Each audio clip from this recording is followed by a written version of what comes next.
Coucou tout le monde. Je m'adresse à vous aujourd'hui parce que je suis à bout.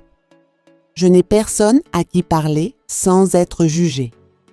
Normalement, je suis celle qui conseille les autres, mais là, c'est mon propre monde qui s'écroule. Je suis fiancée depuis 2 ans à l'homme que je considérais comme la perfection incarnée. On prépare notre mariage pour décembre prochain. Tout était déjà réservé. La salle, le traiteur, ma robe est déjà prête. Mais hier, ma vie a basculé à cause d'un simple message sur un écran. Mon fiancé, appelons-le Marc, a toujours été là pour moi. C'est le genre d'homme attentionné, qui travaille dur et qui me projette toujours dans son avenir. On avait cette confiance aveugle l'un envers l'autre. Je n'ai jamais été le genre de femme à fouiller dans les téléphones.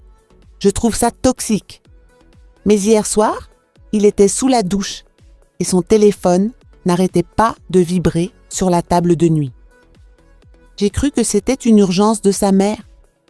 En prenant le téléphone, j'ai vu un nom s'afficher. Sarah. Pour ceux qui ne savent pas, Sarah était ma meilleure amie depuis l'école primaire. On était comme des sœurs, jusqu'à ce qu'on se dispute violemment il y a 1 an et qu'on ne se parle plus du tout. Le message disait « Merci encore pour le virement de ce mois.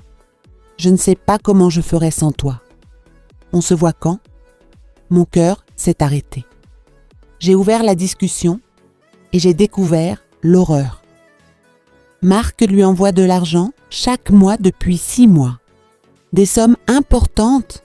Il y avait des messages de remerciements, des cœurs et des discussions sur des rendez-vous en journée pendant que j'étais au travail. Quand il est sorti de la douche, je tremblais de tout mon corps. Je lui ai montré le téléphone. Il est devenu livide. Au début, il a nié, puis il a fini par avouer. Sa version ? Sarah serait gravement malade et n'aurait plus de revenus. Il prétend qu'elle l'a contacté en larmes il y a 6 mois et qu'il a agi par pure charité chrétienne. Il dit qu'il ne m'a rien dit pour ne pas m'inquiéter ou raviver ma douleur par rapport à notre dispute. Mais attendez, pourquoi mon fiancé est-il financièrement mon ennemi juré en cachette? S'il n'y avait rien à se reprocher, pourquoi ne pas m'en avoir parlé? Pourquoi ces rendez-vous secrets? Sarah a toujours eu un penchant pour lui, même quand on était proches. Et aujourd'hui, je me demande si cette maladie n'est pas un code pour autre chose. On est à quelques mois du mariage. Ma famille a déjà dépensé une fortune. Mais quand je le regarde, je ne vois plus l'homme honnête que j'aimais. Je vois un homme qui partage notre argent et son temps avec celle qui m'a fait le plus de mal. Je suis perdue, je l'aime, mais la confiance est brisée. Est-ce que je suis paranoïaque? Est-ce qu'on peut vraiment aider une ex-amie de sa femme en secret par pure bonté d'âme? Ou est-ce que le mariage est déjà mort avant d'avoir commencé?